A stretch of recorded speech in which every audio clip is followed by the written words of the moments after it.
Opa, ganda ng kilay. Hello mga kananay. Naalala niyo ba nung last time na nag-post ako na nagpakilay ako?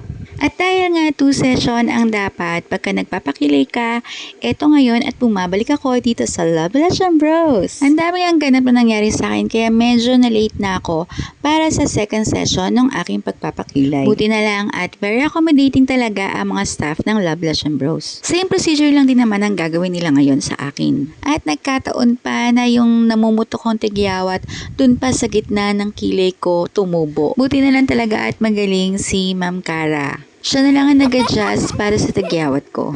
At dito nga in-explain na sa akin yung kulay na gagamitin para sa aking eyebrow. Ayan, yung kulay na to ay babagay sa aking skin color. At satisfied naman talaga ako sa kanilabasan ng aking kilay. At para nga maging pantay yung kulay ng aking kilay, ay ni-laser sort ni-laser yung excess na kulay na gawa nung dati kong pinagkilayan. First time ko rin may experience tong pag-laser na to. And ang procedure niya is lalagyan kanya muna ng anesthesia bago gawin yung pag-laser. Kung tatanungin niyo kung masakit ba, hindi. Parang kagat lang siya ng langgam. Langgam na kasing laki ng dinosaur, char. Alam niyo naman na tiis ganda talaga magpaganda. Kaya sa ating mga kananay dyan, mag-book na rin kayo sa kanila dahil marami pa silang available na ibang services. Thank you for watching. Don't forget to like and share mga kananay.